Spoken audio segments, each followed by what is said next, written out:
कहानी की शुरुआत होती है और हमें 1996 का वक्त दिखाया जाता है। एक आदमी समंदर के किनारे भागता जा रहा था, तभी उसे वहाँ पर एक गेम बोर्ड मिलता है। अब वो गेम अपने घर ले आता है। वो गेम लाकर उस आदमी ने अपने बेटे को दे दी थी। अब जब उसका बेटा वो गेम देखता है तो उसे देखकर उसे लूडो वाली फीलिंग आती है, इसलिए उसने उसे साइड पर रख दिया था। रात को उस गेम से आवाजें आने लगी थी। उस आदमी का बेटा जब उस गेम बोर्ड को खोलता है तो उसमें से एक वीडियो कैसेट मिलती है। अब वो लड़का जैसे ही उस वीडियो कैसेट को लगाकर गेम खेलने लगता है, हम देखते हैं उसमें से बहुत तेज रोशनी बाहर आती है और वो लड़का हमेशा हमेशा के लिए उस वीडियो गेम में चला गया था। अब कहानी हमें ले चलती है 20 साल आगे, यानी कि 2017 में हम एक लड़के स्पेंसर को देखते हैं जो वीडियो गेम खेल रहा था। तभी उसे अपने दोस्त का मैसेज आता है कि उसने उसका होमवर्क किया या नहीं। दरअसल उसका दोस्त स्पेंसर से जबरदस्ती होमवर्क करवाया करता था। स्पेंसर ने जल्दी से वीडियो गेम को छोड़ दिया था और अपने दोस्त का होमवर्क पूरा करता है। वो अपने दोस्त से काफी डरा करता था, इसलिए जल्दी से उसके होमवर्क को पूरा कर दिया था और जाने वाला था। स्पेंसर के दोस्त ने उसे फ्रीक हाउस बुलाया था। फिर हमें एक लड़की दिखाई जाती है जिसको सोशल मीडिया का बहुत शौक था। वो हर वक्त अपनी तस्वीरों को सोशल मीडिया पर दिया करती थी। इस लड़की का नाम बेथनी होता है। उधर स्पेंसर अपने दोस्त का होमवर्क लेकर फ्रीक हाउस पहुंच गया था। फ्रीक हाउस दरअसल उसी लड़के का घर था जो कहानी के शुरू में गेम की वजह से गायब हो गया था और उसका घर अब काफी डरावना भी लगता था, इसीलिए सब उसे फ्रीक हाउस के नाम से जानते थे। अब हमें कहानी में एक और कैरेक्टर दिखाया जाता है जिसका नाम मार्था था। उसकी लड़ाई अपने जिम टीचर से हो गई थी, तो इसीलिए उसके टीचर ने उसे सजा दी थी। उधर स्पेंसर और उसके दोस्त का भी टीचर्स को पता चल जाता है कि स्पेंसर ने अपने दोस्त का होमवर्क करके दिया है, उन्हें भी सजा दी जाती है। बेथनी क्लास में बैठी वीडियो कॉल पर बात कर रही थी, तो इस वजह से उसकी टीचर भी उसे क्लास से बाहर निकाल देती हैं। अब इन चारों को स्कूल की बेसमेंट में भेज दिया जाता है। इनकी सजा ये थी कि इन्होंने मिलकर पुराने पेपर्स की स्टेपलर पिन को खोलना था। ये चारों सारा दिन यहाँ पर ऐसे गुजारना नहीं चाहते थे, तभी उन्हें वहाँ से वही वीडियो गेम मिलती है। शायद उस आदमी ने अपने बेटे के गायब होने के बाद वो वीडियो गेम स्कूल को दे दी थी। ये चारों उस गेम को स्क्रीन से कनेक्ट जोड़ते हैं। स्पेंसर और उसका दोस्त गेम को खेलने लगे थे। वो बेथनी और मार्था को भी बुलाते हैं। अब जब ये चारों उस गेम को खेल रहे थे तभी अचानक से गेम बंद हो जाती है। गेम बंद तो हो गई थी, मगर ये चारों एक एक करके अब उस गेम में जाने लगते हैं। ये जंगल में पहुंच गए थे। गेम खेलने से पहले इन्होंने जो कैरेक्टर्स चुने थे उन्हीं कैरेक्टर्स में ये बदल गए थे। इनकी सबकी अपनी अपनी खूबियाँ थी जो हमें आगे जाकर पता चलेगा। वो चारों जब एक दूसरे को देखते हैं तो हैरान होते हैं क्योंकि सब बदल गए थे। स्पेंसर जो कि एक दुबला पतला लड़का था वो एक ताकतवर आदमी बन गया था। वो सबको कहता है मैं स्पेंसर हूँ। मार्था जो कि एक सीधी सादी लड़की थी वो अब एक बहादुर लड़की बन चुकी थी। बेथनी जिसे फैशन करना और सोशल मीडिया का बहुत शौक था वो अब एक मोटे प्रोफेसर में बदल जाती है। स्पेंसर का दोस्त जो काफी लंबा था वो अब एक छोटे कद का बायोलॉजिस्ट बन चुका था। वो सभी एक दूसरे को देखकर बहुत हैरान थे। बेथनी जब खुद को देखने पानी के पास जाती है तो एक बहुत बड़ा जानवर इनके पास आकर इन्हें खाने वाला था। वो बेथनी को खा जाता है, मगर थोड़ी देर बाद वो वापस से आसमान से नीचे आकर गिरती है। अब ये चारों अपने हाथ पर 3 काली लाइंस देखते हैं तो इन्हें पता चलता है कि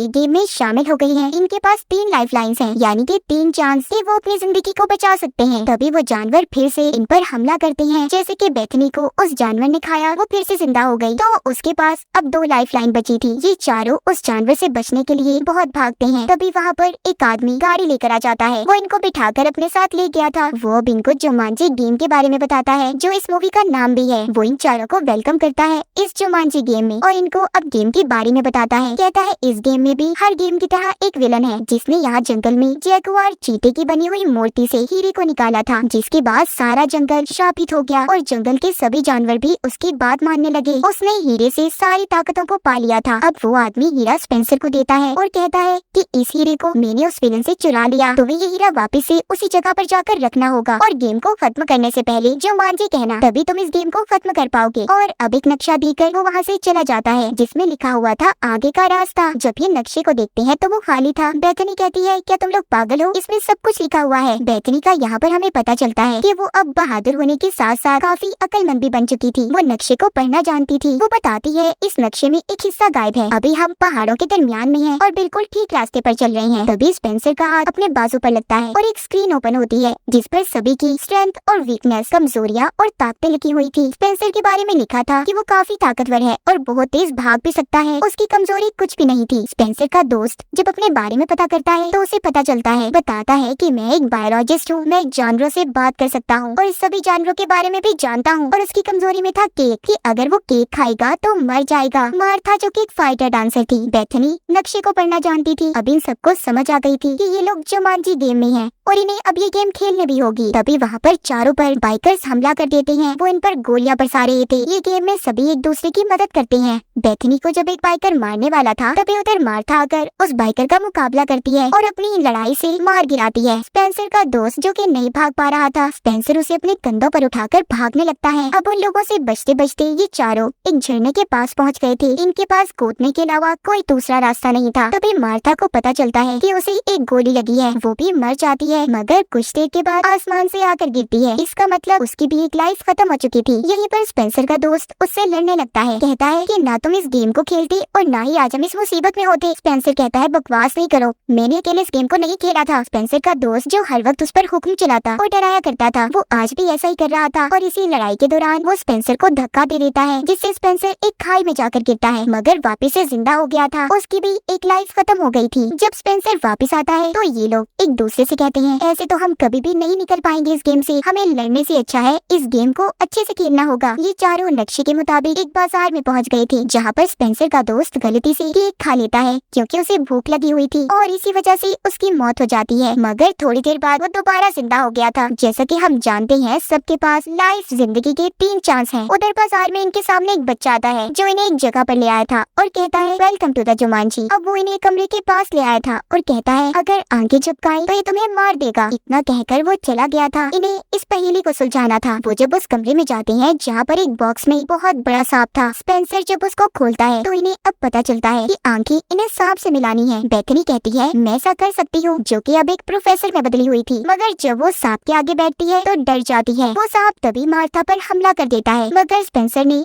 उस सांप के मुंह को पकड़ लिया था। ये उस बॉक्स से एक पेपर को निकालते हैं। उन्हें उस पेपर में छोटा सा हाथी मिलता है। उसमें साथ ही ये भी लिखा हुआ था कि जैसे ही तुम हाथी को देखना तो चलना शुरू कर दो। मगर ये सब सोचते हैं कि इनके नक्शे का ये आधा हिस्सा नहीं हो सकता। तभी यहाँ पर गेम के विलन के आदमी आ जाते हैं जो इन पर हमला करते हैं। अब तो वो खुद भी इनके सामने आ गया था और स्पेंसर से कहता है मेरा हीरा मुझे वापस कर दो। मगर तभी यहाँ पर एक लड़का बचाकर इन्हें ले गया था जो कोई और नहीं बल्कि वही लड़का था जो कहानी के शुरू में गेम में चला गया था, जो 20 साल पहले गुम हुआ था। इसका नाम एलेक्स होता है। वो विलन के लोगों के सामने धुआं कर इन्हें बचाकर एक गार में ले आया था। अब जब ये उस गार के अंदर जाते हैं तो वहाँ पर इन्हें बहुत कुछ देखने को मिलता है। पहले इनके सामने सफेद रंग के ब्लेड आते हैं, फिर एक पानी की खाई जिसके अंदर बहुत बड़े बड़े मगरमच्छ थे। वो किसी न किसी तरह वहाँ से बाहर आ गए थे। अब एलेक्स इनको अपने बारे में बताता है कि मैं आज से 20 साल पहले इस गेम में फंसा था और अब तक नहीं निकल पाया। उधर विलन बहुत गुस्से में था क्योंकि उसे अपना हीरा अभी तक नहीं मिला था। इधर एलेक्स इन चारों को अपने घर ले आया था और बताता है कि मैं 20 साल से इधर ही रह रहा हूँ, मेरे पास सिर्फ अब एक लाइफ लाइन बची है, मैं अपनी जिंदगी को खतरे में नहीं डाल सकता। अब इनको यहाँ पर ये बात समझ आती है कि जिस नक्शे के आधे हिस्से को ये लोग ढूंढ रहे थे वो कोई और नहीं बल्कि ये लड़का एलेक्स ही है। इसी को इन्होंने गेम में ढूंढना था। ये सभी बहुत खुश थे, इन्होंने एलेक्स को ढूंढ लिया था। वो बताता है अब हमारी गेम का अगला लेवल एक ट्रांसपोर्टेशन शेड है, अगर हमने उसे पार कर लिया तभी हम उस पहाड़ पर पहुँच पाएंगे जहाँ पर हमने हीरे को लगाना है। ये जब उस जगह पर जाते हैं तो उधर 2 गार्ड्स पहरा दे रहे थे। ये ऐसे ही उनके सामने नहीं जा सकते थे क्योंकि इन्होंने अपनी लाइफ लाइन को भी बचाना था और न ही इनके पास कोई हथियार था। तो सभी ये फैसला करते हैं कि मार्था को इन गार्ड्स के सामने भेजेंगे जो जाकर उनका ध्यान भटकाएगी क्योंकि इनके बीच में लड़की सिर्फ मार्था ही थी। अब बेथनी जो कि मोटे प्रोफेसर में बदल गई थी, वो मार्था को लड़कियों की अदाएं सिखाती है कि कैसे उसने जाकर गार्ड्स का ध्यान भटकाना है। अब मार्था गार्ड्स के पास चली तो गई थी मगर पागलों की तरह एक्टिंग करती है, उसे सही से एक्टिंग ही नहीं करने आती। तभी गार्ड्स वहाँ पर गाने को चला देते हैं। जैसा कि हमें पता है कि मार्था एक फाइटर डांसर थी, वो गाने को सुनते ही उन गार्ड्स पर हमला कर देती है। बहुत ही मजे से वो दोनों को मार रही थी। तभी पीछे के रास्ते से ये लोग उस शेड में चले जाते हैं। यहाँ से इन्हें एक चीज को लेना था। ये सब हेलीकॉप्टर को लेने का सोचते हैं। एलेक्स को हेलीकॉप्टर चलाने का कहते हैं क्योंकि और कोई हेलीकॉप्टर चलाना नहीं जानता था मगर वो साफ इनकार कर देता है, नहीं नहीं मैं नहीं चला सकता इसको क्योंकि मेरे पास सिर्फ एक ही लाइफ बची है और मैं इतना बड़ा रिस्क खतरा अपनी जिंदगी के साथ नहीं ले सकता। मगर स्पेंसर के कहने पर एलेक्स उस हेलीकॉप्टर को चला लेता है। तभी इनके पीछे विलन के लोग भी आ गए थे। एलेक्स हेलीकॉप्टर को उड़ाता पहाड़ों के दरमियान से लेकर जा रहा था। तभी इनके पीछे मोटे मोटे गैंडे पड़ जाते हैं जिन्होंने इनके हेलीकॉप्टर के पंखे को खराब कर दिया था। अब स्पेंसर ऊपर जाता है और पंखे को किसी तरह से उसने ठीक कर दिया था। एलेक्स जो कि हेलीकॉप्टर को उड़ा रहा था, जब वो उसे उड़ाकर ऊपर ले जाता है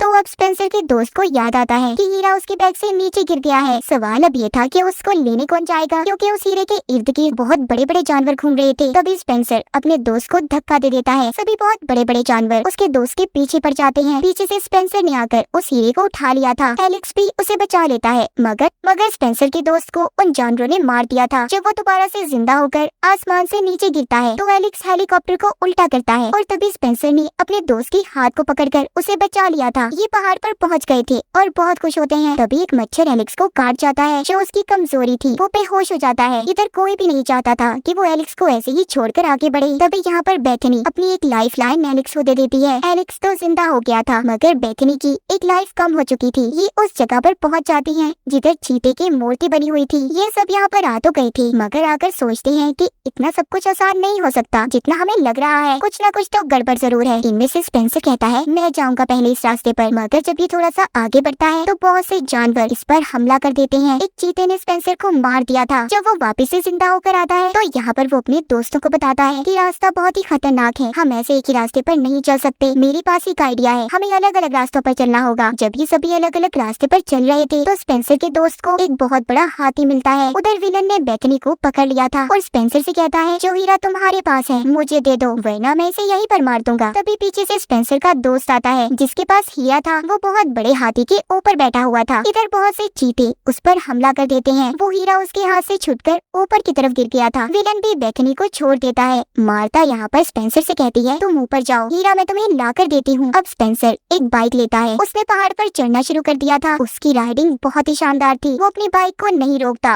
और बस चढ़ता जा रहा था। उधर मार्ता जो हीरे को लेने गई थी तो देखती है हीरा बहुत से सांपों के बीच पड़ा हुआ है। उधर विलन भी आ गया था। यहाँ पर मार्ता जानबूझकर एक सांप पर पाँव रख देती है जिससे सांप ने उसे काट लिया था। जब वो अपनी नई जिंदगी लेकर वापस आती है तो हवा में उड़ती हुई वो हीरा स्पेंसर को दे देती है। उस हीरे को स्पेंसर ने चीते की मूर्ति में लगा तो दिया था मगर यहाँ पर कुछ भी नहीं होता। तभी सबको याद आता है कि ये गेम को तो खत्म करना था जुमांजी का नाम लेकर, और अब सब एक के बाद एक जुमांजी चिल्लाने लगे थे। इसके बाद उस जंगल का श्राप खत्म हो गया था। जंगल दोबारा से हरा भरा हो जाता है। गेम का विलन भी गायब हो गया था। जिसके बाद उन पांचों के पास वही आदमी आता है जो इन्हें गेम के शुरू में मिला था। कहता है आप लोगों का शुक्रिया, आपने हमारे जुमांजी जंगल को फिर से हरा भरा कर दिया। फिर वो सभी से एक एक करके हाथ मिलाने लगता है जिससे सबके सब अपनी दुनिया में वापस पहुंच गए थे। फिर ये सभी उसी बेसमेंट वाले कमरे में वापस पहुंच जाते हैं अपने अपने असली रूप में जहाँ से इन्होंने गेम को खेलना शुरू किया था। लेकिन वो देखते हैं उधर एलेक्स नहीं था। जब ये उसे ढूंढने जाते हैं जो एलेक्स का घर फ्रीक हाउस था वो बहुत खूबसूरत सजा हुआ था। एलेक्स आता उन्हें हेलो करता है। बेथनी भी हेलो करती है। एलेक्स इनको बताता है कि गेम ने मुझे उसी टाइमलाइन में भेजा है जब मैं गायब हुआ था, यानी कि मैं अपने ही टाइम में वापस आ चुका हूँ। मेरी शादी हो गई है। मैंने अपनी बेटी का नाम बेथनी रखा है। गेम में बेथनी नाम की लड़की ने मेरी जान को बचाया था। ये चारों जो कभी एक दूसरे के दोस्त ही नहीं थे अब वो अच्छे दोस्त बन जाते हैं। कहानी के आखिर में हम देखते हैं उस गेम को स्पेंसर के दोस्त ने तोड़ दिया था, यानी कि उसने जुमांजी को खत्म कर दिया। और इसी के साथ इस मूवी की कहानी यहीं पर खत्म हो जाती है।